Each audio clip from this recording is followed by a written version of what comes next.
It's time to destroy everything in Elden Ring in literal seconds. This build is insane for bosses and PvP, and since the weapon in question got a buff recently, which makes it even quicker, why wouldn't we take advantage of this build? You're going to want to put a majority of your points into Arcane and Mind for this build. If you're sticking at level 150, try and get around 45 points into your Arcane. Weapons. You're going to need Mohg's Sacred Spear. We've all seen bleed builds with this, but trust me, it gets crazy. You can get the spear from Mohg's Remembrance after defeating him.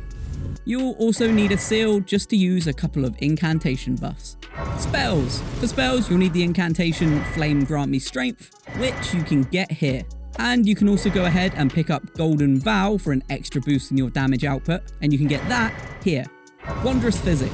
For the Wondrous Physic, you'll want the Flame Shrouding Crack tier, as the weapon skill on Mohg's Spear does fire damage.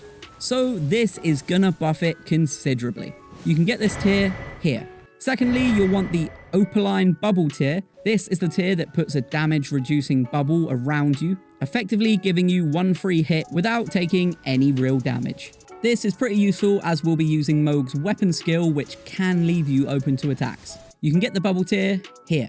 Armor. For armor, you'll need the White Mask, which boosts damage whenever blood loss is in the vicinity, and there's gonna be a ton of it.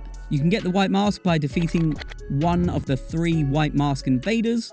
For the rest of your armor, just pick something that will give you a decent amount of protection. I went for the Tree Sentinel armor. Great Rune. For the Great Rune, you'll want to use Mohg's Great Rune, which gives you a huge blood loss buff to your summons, and you'll be summoning in your Mimic tier, which will already be doing crazy damage because they'll be using everything you have. Then finally, let's talk talismans. Firstly, you'll need the Shard of Alexander. This boosts attack power of skills. To get this talisman, just get to the end of Alexander Warrior Jar's questline. Then you'll want the Ritual Sword Talisman, which boosts attack power when HP is at maximum, and you can get that here. You'll then need the Fire Scorpion Charm, which raises fire attacks. This will give your attacks a huge boost. You can get the Fire Scorpion Charm right here.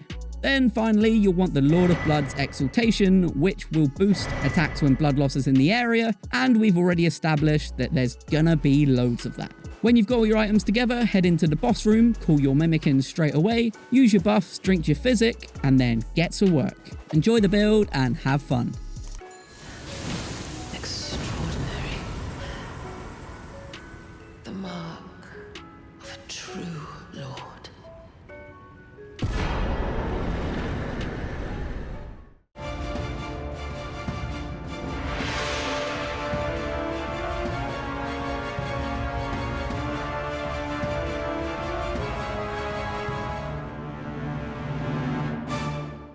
For anyone out there that wants to get a little more villainous and Star Warsy, this build is definitely for you. Not only does it look really cool in action, but it actually dishes out crazy damage extremely quickly. So let's talk stats. Arcane, Arcane, Arcane. I don't care what else you put your stats into, whatever your Arcane is, it's not enough. Pump those numbers up. Those are rookie numbers in this racket. Weapons. For that glowing red double-bladed lightsaber look, and for crazy damage, you're going to need Eleonora's Pole Blade. You can get that right here. Maybe get yourself a seal as well. This way you can use Flame Grant Me Strength for even more damage. Armor. Okay, so you've got a tough choice to make here. You can either wear a black hood or no helmet at all to look the part a little more. Or you can choose to buff your damage with the White Mask. It boosts attacks when blood loss is in the vicinity, and considering the pole blade inflicts blood loss, your damage will get boosted big time. I'll let you make that choice. Secondly, this choice is a little easier. You'll need the black feathered armor as it boosts jump attacks, but thankfully it's basically a black cloak, so you won't need to make any compromises here. For the arms and legs, go for something that gives a decent amount of armor without causing you to fat roll. I went for Malekith's armor. Great Rune. As you'll be dishing out a lot of damage very quickly, you won't have much time to block or heal, so be sure to go for Melania's Great Rune. This will actually heal you when you land hits on enemies. Wondrous Physic. In your flask of Wondrous Physic, you'll need the Thorny Crack tier. This boosts successive attacks and keeps stacking after each hit. You can find the Thorny Crack tier here. Secondly, you'll want the Flame Shrouding Crack tier, which will boost the fire damage inflicted by the pole blade. You can get the Flame Shrouding cracked tier here. Finally, let's talk talismans. Firstly, you'll need the Shard of Alexander. This boosts attack power of skills by 15%. To get this talisman, just get to the end of Alexander Warrior Jar's questline. If you're nowhere near close to getting this talisman, you could replace it for the Twin Blade talisman, which boosts your final hit in a Twin Blade combo by 20%. You can get that here. You'll also need Millicent's prosthesis. This boosts dex and successive attacks. You can get this by getting to the end of Millicent's questline and choosing to kill her. You can actually also get this sooner by killing her when she shows up at the Windmill Village Site of Grace. Next is the Rotten Winged Sword Insignia, which boosts successive attacks as well. You can get this by getting to the end of Millicent's questline and choosing to help her, but if you haven't hit New Game Plus and you only have one of Millicent's talismans, swap out the one you don't have for the Godskin Swaddling Cloth talisman. This restores HP with successive attacks, and you can get it right here. Finally, you'll need the Lord of Blood's Exaltation. This boosts attack power whenever blood loss is in the vicinity, and you can get this right here. So how does it work? Once you've got everything, simply cast Flame Grant Me Strength and drink your Wondrous Physic. Once you use the skill on the pole blade, you'll land multiple hits. This will trigger your talismans and your cracked tier. You'll inflict blood loss and fire damage, which will activate the mask, the cracked tier, and the Lord of Blood's Exaltation. And the jump from the skill will trigger your Raptor's black feathered armor. This will all continue to stack again and again until your opponent drops, and you'll look pretty badass doing it. Enjoy the build and have fun.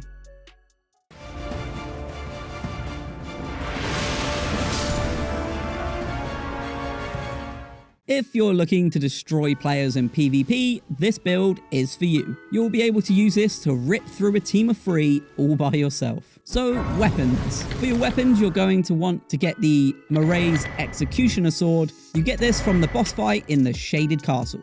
Stats. When the Moray's Executioner Sword is at +10, the attributes scalings are B for Strength, E for Dex, and D for Arcane. You'll want to sink most of your stats into these 3 attributes, and then save some points for your Vigor and Mind. Armor. For armor, this completely depends on your stats. If you're in need of an extra boost in Dex, you can go for the Okina Mask, which you get from the Invader in the Mountaintops of the Giants, or if you need a boost in Arcane, you could use the Silver Tier Mask, which you get from the Mimic Tier boss fight. If you're all good with stats, then just pick an armor set that will give you the best defense without causing you to fat roll. I went for the Tree Sentinel armor. Talismans. Firstly, you'll need the Shard of Alexander. This boosts attack power of skills. To get this talisman, just get to the end of Alexander Warrior Jar's questline. You'll also need Millicent's prosthesis. This boosts dex and successive attacks. You can get this by getting to the end of Millicent's questline and choosing to kill her, but you can actually get it sooner though by killing her when she shows up at the Windmill Village Site of Grace. Next is the Rotten Winged Sword Insignia, which boosts successive attacks as well. You can get this by getting to the end of Millicent's questline and choosing to help her. If you haven't hit New Game Plus and only have one of Millicent's talismans,